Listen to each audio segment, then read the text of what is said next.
सभी पत्रकार बंधुओं को नमस्कार। आज की ये प्रेस वार्ता बहुत महत्वपूर्ण है,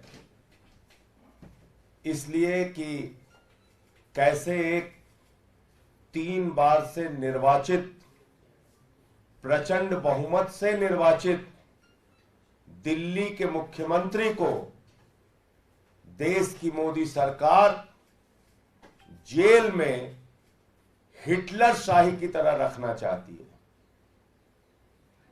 हिटलर शाही के नियम लागू करके रखना चाहती है। दिल्ली की तिहाड़ जेल को गैस चैम्बर में तब्दील करना चाहती है। जो न्यूनतम मानव अधिकार है किसी व्यक्ति के,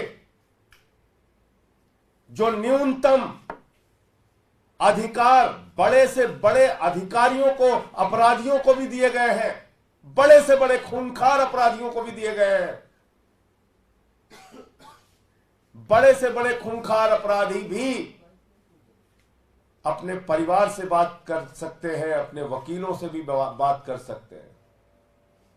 वो अधिकार भी नरेंद्र मोदी जी छीन रहे हैं। और ये बात मैं इसलिए कह रहा हूं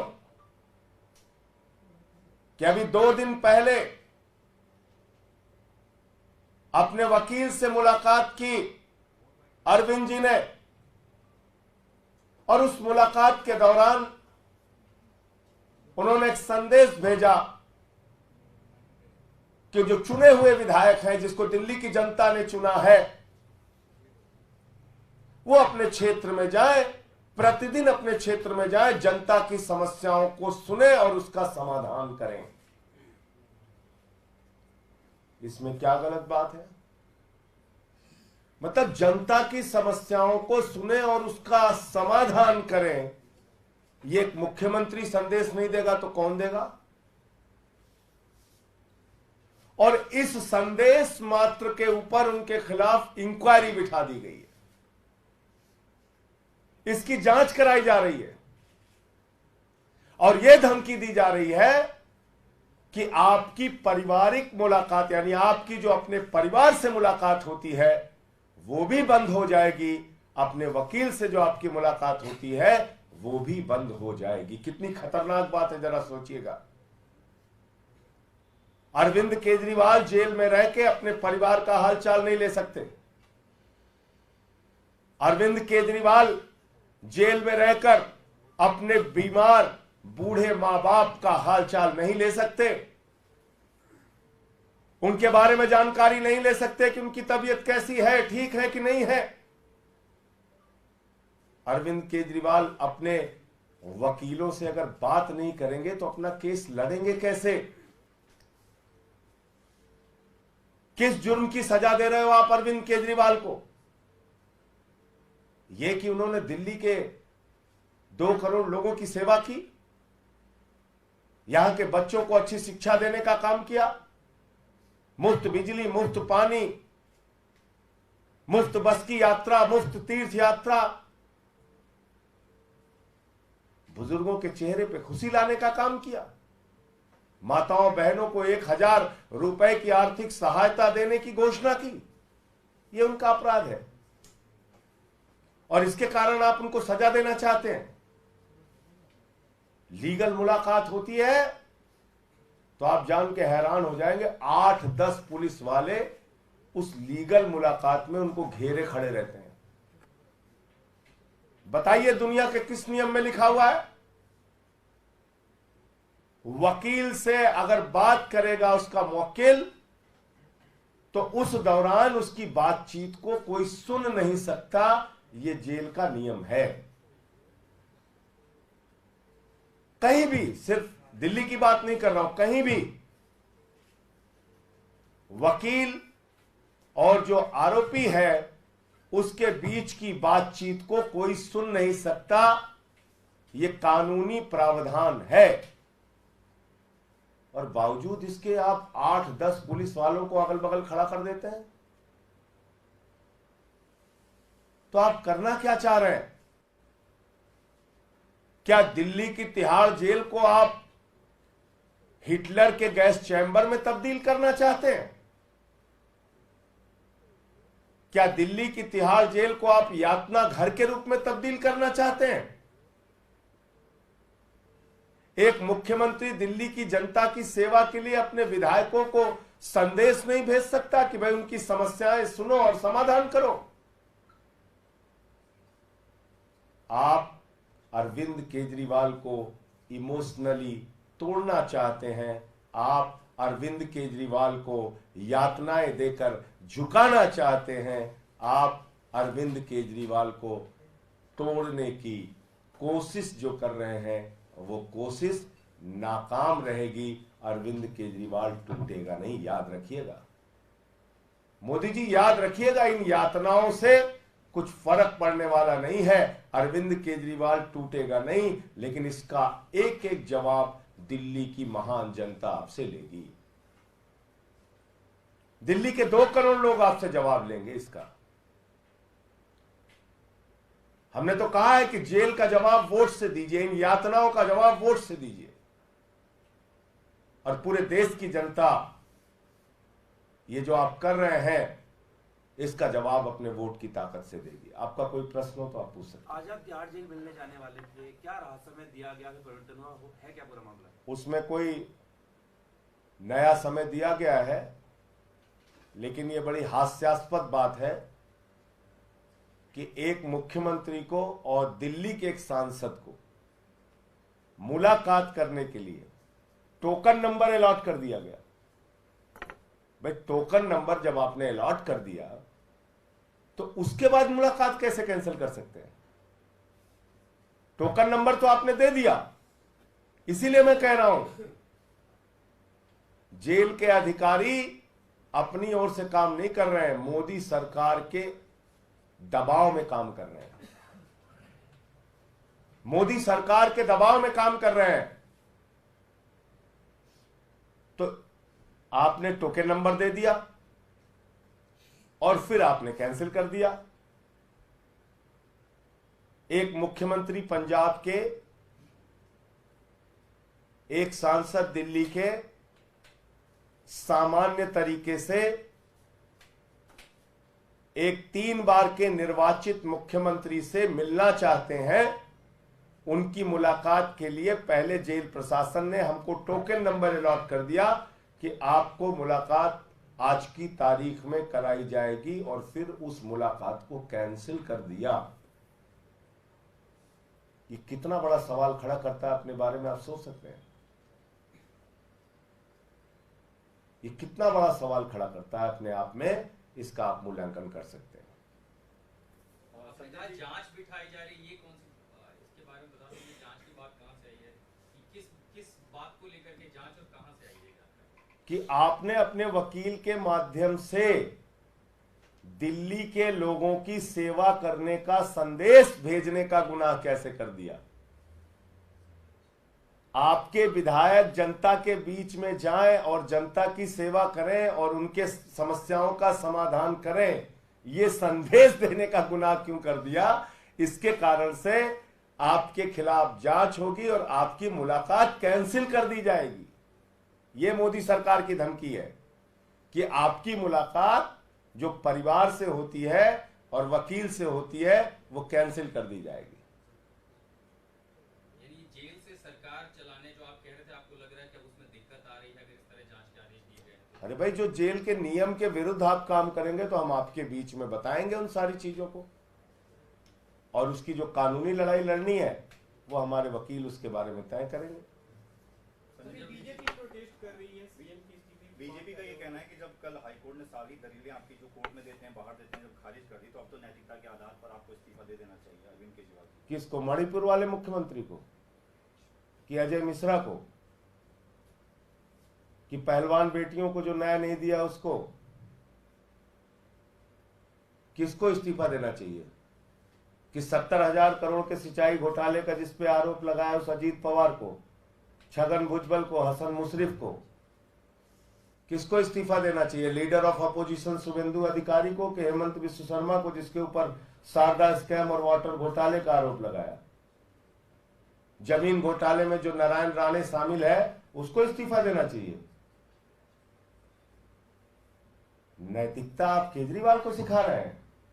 भाजपाई, एक नंबर के बेईमान, हिंदुस्तान की सबसे भ्रष्ट पार्टी, लाखों करोड़ का चंदा और हेर फेर करने वाली पार्टी, जिन्होंने 15 लाख करोड़ रुपए पूंजीपतियों का माफ किया, जिन्होंने नोटबंदी का घोटाला किया, जिन्होंने बैंक के सेटलमेंट के नाम पे 3,53,000 करोड़ रुपए चंद पूंजीपतियों का माफ कर दिया, जिन्होंने अपने एक दोस्त के लिए, अडानी के लिए हिंदुस्तान की सारी संपत्तियां नीलाम कर दी। बिजली हो, पानी हो, सेल हो, कोल हो, रेलवे हो, एयरपोर्ट हो, पोर्ट हो, सब उसी एक व्यक्ति को दे दिया।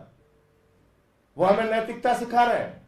हिंदुस्तान के 82 करोड़ लोग 5 किलो राशन पे जिंदा हैं, और उनका दोस्त प्रधानमंत्री नरेंद्र मोदी का पूरे देश की संपत्ति लूटेगा और 2.5 लाख करोड़ रुपए का कर्जा लेके घूमेगा। हमको नैतिकता सीखनी है भाजपाइयों से, बंगारू लक्ष्मण की पार्टी से। यह सिखाएंगे नैतिकता। उस अरविंद केजरीवाल को जिसने IRS की नौकरी को लात मार दिया, उस अरविंद केजरीवाल को यह नैतिकता सिखाएंगे जिन्होंने 49 दिन की मुख्यमंत्री की कुर्सी को लात मार दिया। 49 दिन के मुख्य, चपरासी की नौकरी कोई नहीं छोड़ता। मुख्यमंत्री बने थे पहली बार दिल्ली के, 49 दिन के बाद लात मार दिया उस कुर्सी को। आज सवाल नैतिकता का नहीं है, याद रखिएगा। बार बार मैं इस बात को कह रहा हूं, याद रखिएगा इस बात को। नैतिकता का सवाल ही नहीं है। नैतिकता का सवाल होता तो सबसे पहले कारगिल के फौजी की पत्नी, जहां पे निवस्त करके घुमाई गई, मणिपुर में दंगे हो रहे हैं 1 साल से, वहां पे इस्तीफा होता। नैतिकता का सवाल होता तो अजय मिश्रा टेनी का लड़का जो 4 किसानों को कुचल के मार देता है, उसका इस्तीफा होता। पहलवान बेटियों को न्याय मिलता। नैतिकता का सवाल होता तो, नैतिकता का सवाल होता तो चुन चुन के भ्रष्टाचारियों को अपनी पार्टी में शामिल करके मंत्री पद पर नहीं बिठा रहे होते मोदी जी। नैतिकता सिखा रहे हैं। आदर्श घोटालेबाज को आप जो है राज्यसभा में भेज के हमको नैतिकता सिखा रहे हैं भाजपा वाले। ये सवाल नैतिकता का नहीं है, मैं फिर कह रहा हूं, ये सवाल भारत के लोकतंत्र को बचाने का है। आज केजरीवाल इस्तीफा दे देंगे, आम आदमी पार्टी को खत्म कर दिया जाएगा, खत्म। सारे विधायकों को तोड़ा जाएगा, जेल में डाला जाएगा, हमारे मंत्रियों को जेल में डाला जाएगा, पंजाब के मंत्रियों को, विधायकों को जेल में डाला जाएगा, पंजाब के मुख्यमंत्री को जेल में डाला जाएगा, उनसे इस्तीफा मांगा जाएगा, स्टालिन को जेल में डालेंगे, विजयन को डालेंगे, सिद्धारमैया को डालेंगे, रेवंत रेड्डी को डालेंगे, ममता बनर्जी को डालेंगे, पूरे देश के विपक्षी पार्टियों को खत्म करेंगे, अखिलेश यादव को जेल में डालेंगे, तेजस्वी को जेल में डालेंगे। तुम्हारी चप्पल उठाने के लिए बने हम लोग? देश में दादागिरी करोगे? नैतिकता सिखा रहे हो हमें।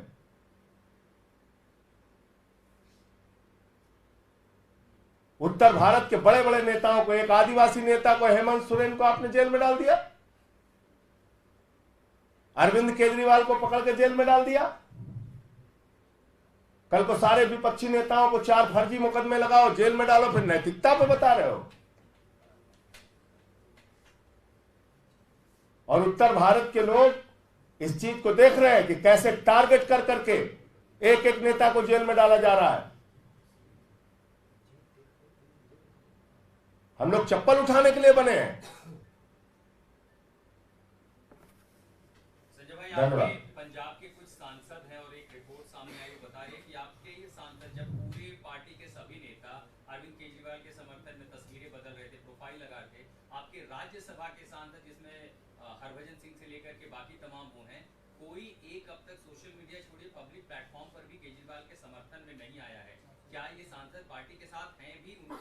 उसके बारे में पार्टी अपने यहाँ बातचीत करेगी। एक आखिरी सवाल, हर तरफ सवाल भी उठ रहे हैं, बीजेपी उठा रही है, क्या दिल्ली सरकार सही तरीके से चल रही है? फॉर्मूला क्या है जिसके तहत अभी चल रही है? अरे गड़बड़ क्या वो बताइए पहले, चलिए आपसे। हम तो पूछे मुख्यमंत्री कौन सा काम नहीं हुआ वो बताइए ना आप ही कह रहे हैं। सर एक चीज बात मैं ये कह रहा हूं, आप ये बताइए कि दिल्ली की जनता का कौन सा काम नहीं हो रहा है, उसका जवाब पूछिए ना। आप पूछिए ना, स्वास्थ्य विभाग का काम नहीं हो रहा है, कि बिजली विभाग का काम नहीं हो रहा है, कि फ्री बिजली बंद हो गई है यहाँ पे, कि फ्री पानी बंद हो गया है, कि फ्री माताओं बहनों की बस की यात्रा बंद हो गई है। आप पूछिए ना, बताइए, बताता हूं मैं आपको। आपको कठिनाई हो रही है सरकार चलाने में? एलजी ने पत्र लिखा है अजय भल्ला जी को, उसमें कहा एक चीज आप बताइए मुझे, जिक्र है उसमें। कठिनाइयां आप लाख पैदा करते रहिए, दुश्वारियां आप लाख पैदा करते रहिए, उन परिस्थितियों में भी हम लड़ रहे हैं ना, उनसे काम तो कर रहे हैं हम। दिल्ली के लोगों का देश में पर कैपिटा इनकम के मामले में दिल्ली सबसे अग्रणी राज्य है, अग्रणी राज्य। दिल्ली के एजुकेशन व्यवस्था की पूरी दुनिया में तारीफ होती है, दिल्ली के मोहल्ला क्लिनिक और स्वास्थ्य व्यवस्था की पूरी दुनिया में तारीफ होती है। यही मोदी सरकार की किरकिरी है आंखों की, समझ गया? संवाद हो पा रहा है मुख्यमंत्री से संवाद जिस माध्यम से हो पा रहा है, फोन के माध्यम से, परिवार से बात अभी तक जो हो रही है, जिसकी जांच शुरू कराया है इन लोगों ने, उसमें भी अब अड़चन बाधा जो डालेंगे उसकी लड़ाई लड़ेंगे। काम क्या रुक रहा है जनता का, वो बताइए ना। सुप्रीम कोर्ट से आपको क्या उम्मीद है, क्योंकि जो याचिका अब सुप्रीम कोर्ट में डाली गई है कल? देखिए, पहली चीज तो कल से मैं खबर देख रहा था, ये ग्राउंड्स ऑफ अरेस्ट के चैलेंज वाली याचिका थी, लेकिन जो रेगुलर बेल की याचिका है वो याचिका अलग होती है। अब इस पर जो है सुप्रीम कोर्ट में माननीय सर्वोच्च न्यायालय के समक्ष हमारे वकील अपने दलीलों को रखेंगे, केजरीवाल साहब के जो पक्ष में बातें हैं उसको रखेंगे। कल से हमारे मीडिया के मित्र जो एक बात ये चला रहे हैं कि ये हाई कोर्ट का फैसला है, हाई कोर्ट का फैसला है और कोर्ट के सामने तमाम तथ्य रखे गए, नहीं, कृपा करके अपने आप को सही करिए। 20,000 पन्ने अनरिलाइड अपॉन डॉक्यूमेंट में रखे हैं, 20,000 पन्ने, 20,000 पन्ने, मैं दोहरा रहा हूं आपको, 20,000 पन्ने या उससे ज्यादा डिजिटल डिवाइस को मिला लेंगे तो और ज्यादा। केस को समझिए गहराई से, क्या है केस ये। 456 गवाह है इसमें, 50,000 पेज की चार्जशीट है इसमें, 34 आरोपी हैं इसमें। इसकी पेचीदगियों को, जटिलताओं को समझिए। और इसके अंदर सारे कागजात और साक्ष्य कोर्ट के सामने नहीं रखे गए हैं। मैं बार बार दोहरा रहा हूं इस बात को। सेलेक्टिव तरीके से आपने कुछ बयान कोर्ट के समक्ष रखे जो हमारे खिलाफ दबाव बनाकर लिए गए, यानी कि केजरीवाल जी के खिलाफ या सिसोदिया जी के खिलाफ। मैं अपने बारे में नहीं बोल सकता हूं, नहीं बोलूंगा, लेकिन जो 20,000 पन्ने हैं उसकी सच्चाई बहुत चौंकाने वाली है। ये तो वकीलों के इंस्पेक्शन में पता चला था ना कि 12 बयान में से शरद रेड्डी ने 10 बयान में कुछ नहीं कहा केजरीवाल के बारे में। ये तो वकीलों के इंस्पेक्शन पे, कोर्ट के आदेश पे पता चला था ना कि 10 बयान में बाप बेटे ने 8 बयान में कुछ नहीं कहा केजरीवाल के लिए, मंगूटा रेड्डी और राघव रेड्डी ने। और जैसे ही नाम लिया वैसे ही बेल हो जाती है। शराब घोटाला, कमल छाप दारू घोटाला, कमल छाप दारू घोटाला, कमल छाप दारू घोटाला भारतीय जनता पार्टी ने किया है। 60 करोड़ रुपए की मनी ट्रेल मिली है और इनके सारे शीर्ष नेताओं से पूछताछ होनी चाहिए। मैं फिर दोहरा रहा हूं, कमल छाप दारू घोटाला जो 60 करोड़ रुपए शरद रेड्डी से लिया गया है पैसा, उसकी जांच होनी चाहिए और इनके सारे शीर्ष नेताओं से ED, CBI, income tax department पूछताछ करे, छापेमारी करे और इनके खिलाफ कार्रवाई करे। आप लोग की सरकार बनी तो आप जांच कराएंगे? जब सरकार बनेगी तो क्या क्या होगा आप ही देखेंगे, हम भी यही रहेंगे, उसकी क्या अभी से चिंता कर रहे हैं। इंडिया गठबंधन की सरकार बनने जा रही है, ये एक्सपोज हुए हैं, इसमें ये जांच होगी 100%। और क्या क्या होगा देखिएगा। अभी करने दीजिए बेईमानी जितनी कर पा रहे हैं भाजपाई, लेकिन कृपा करके नैतिकता वाला शब्द भाजपाइयों से मत जोड़ा कीजिए। भ्रष्टाचार के खिलाफ ये लोग बोलते हैं तो मैं फिर दोहरा रहा हूं कि ओसामा बिन लादेन अहिंसा पे उपदेश दे रहा है, ऐसा ही प्रतीत होता है। इलेक्टोरल बॉन्ड के नाम पे पैसा ले लेके ठेका देने वाली पार्टी हमसे सवाल पूछ रही है, बताइए आप। 3,08,000 करोड़ रुपए का ठेका दिया है, 3,08,000 करोड़ रुपए का। कंपनियों से चंदा लिया, रिश्वत ली और ठेका दिया। ईडी सीबीआई का छापा मारा, पैसा लिया, छोड़ दिया। धंधेबाज पार्टी है भाजपा। धन्यवाद।